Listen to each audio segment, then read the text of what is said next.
ફરી આદિવાસી સમાજ અને દલિત સમાજના જે વિદ્યાર્થીઓ ભણતા હોય ને તેમને સરકાર દ્વારા સ્કોલરશિપ આપવામાં આવતી હતી તે બંધ કરી દેવામાં આવી છે, અટકાવી દેવામાં આવી છે ને આના કારણે આદિવાસી નેતાઓ રોષે ભરાયા છે ને જો આ સ્કોલરશિપ મુદ્દે જલ્દી નિર્ણય લેવામાં નહીં આવે તો બિરસા મુંડા ભવનના ઘેરાવની પણ ચીમકી ઉચ્ચારવામાં આવી છે।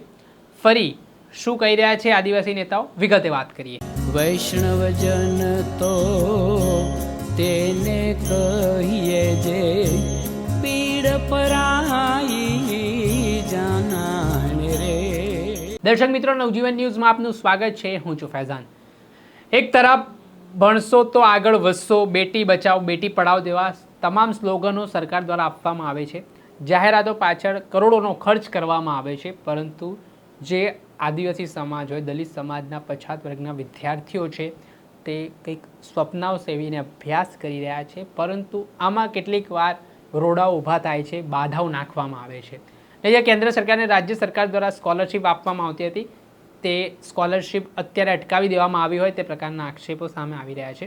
થોડા સમય પહેલાં આ જ પ્રકારે ઇસ્યુ સામે આવ્યો હતો ને તેને લઈને ડેડિયાપાડાના ધારાસભ્ય ચૈતર વસાવાએ આદિવાસી વિદ્યાર્થીઓનો અવાજ ઉઠાવ્યો હતો, બિરસા મુંડા ભવનનો ઘેરાવ પણ કર્યો હતો। ત્યારબાદ સરકાર હરકતમાં આવી હતી ને એ વિદ્યાર્થીઓની સ્કોલરશિપ ચાલુ કરી હતી। જોકે ધારાસભ્ય ચૈતર વસાવા હાલ જેલમાં બંધ છે ને ત્યારે પછી આ પ્રકારની સ્થિતિ ફરી નિર્માણ થઈ છે। ત્યારે આને લઈને હવે આદિવાસી નેતા નિરંજન વસાવાએ ચેતવણી આપી દીધી છે।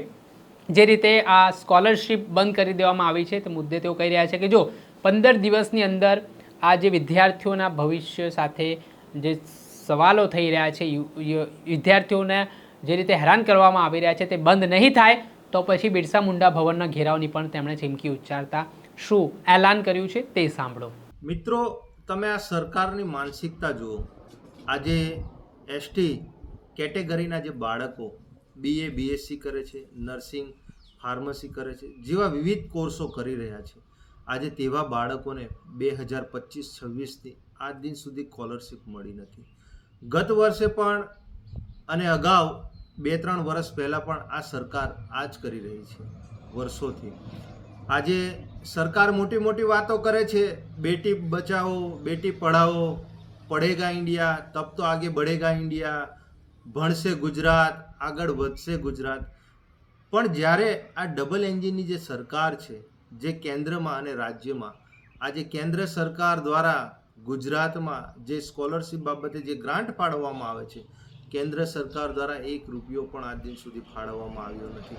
રાજ્ય સરકાર આ બાબતે કોઈ નિર્ણય લઈ શકતી નથી, જેના લીધે ગયા વર્ષે પણ ઘણા બાળકોએ પોતાનું શિક્ષણ અધૂરું મૂકી અને એ લોકોએ શિક્ષણ છોડવું પડ્યું હતું। આ વર્ષે પણ આ જ પરિસ્થિતિ આવી રહી છે।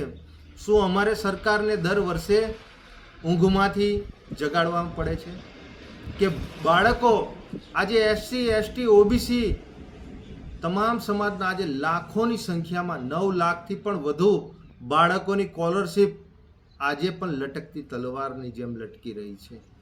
શું આપણા ગુજરાત સરકાર કે કેન્દ્ર સરકારની નીતિ શું આ બાળકોને સારું શિક્ષણ આપવાની ફરજ છે કે નથી? આ લોકોને સ્કોલરશિપ પૂરી પાડવાની ફરજ છે કે નથી? આજે ઘણા બાળકો આ તમારી સ્કોલરશિપના લીધે આજે એ લોકોનું ભવિષ્ય અંધારામય થઈ રહ્યું છે।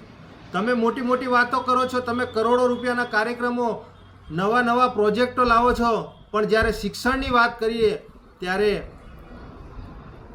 આ સરકાર આ શિક્ષણ બાબતે કોઈ પણ બોલવા તૈયાર નથી। ગુજરાતમાં પેપરો લીક થાય છે, આખા દેશમાં પેપરો લીક થાય છે, અને એની સાથે સાથે આજે સ્કોલરશિપનો આટલો ગંભીર મુદ્દો છે, પોસ્ટ મેટ્રિક શિષ્યવૃત્તિ આ બાળકોને આ સરકાર કેમ આપવા નથી માંગતી? હજુ સુધી વર્ષ પૂરું થઈ ગયું। જો સરકાર આવનારા 15 દિવસ સુધીમાં જો શિષ્યવૃત્તિ આ તમામ બાળકોને જો નહીં આપે, નહીં ચૂકવે, તો આવનારા દિવસોમાં જરૂર પડશે તો બિરસા મુંડા ભવનનો પણ અમે ગાંધીનગર ઘેરાવો કરીશું, અને જરૂર પડશે તો ગાંધી ચિંધિયા માર્ગે અમે વિધાનસભાનો પણ અમે ઘેરાવો કરીશું। એટલે વહેલામાં વહેલી તકે ગુજરાત સરકાર અને કેન્દ્ર સરકારને નમ્ર વિનંતી છે કે ઉચ્ચ શિક્ષણમાં જે વિદ્યાર્થીઓ જે કોર્સ કરે છે કોલેજોમાં એમને વહેલામાં વહેલી તકે શિષ્યવૃત્તિ આપવામાં આવે અને આ સરકારની જે માનસિકતા છે આદિવાસી સમાજ વિરોધી કે આદિવાસી સમાજના જો બાળકો ભણશે ગણશે તો એ અમારી સામે અવાજ ઉઠાવશે.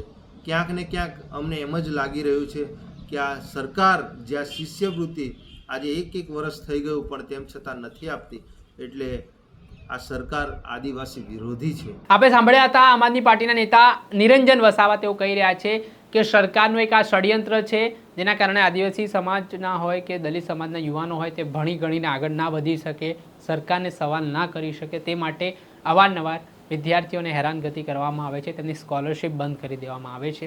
ને આ મુદ્દે તેમણે હવે ગાંધીનગર ઘેરાવની ચીમકી આપતા રાજકારણ ગરમાવાની શરૂઆત થઈ છે.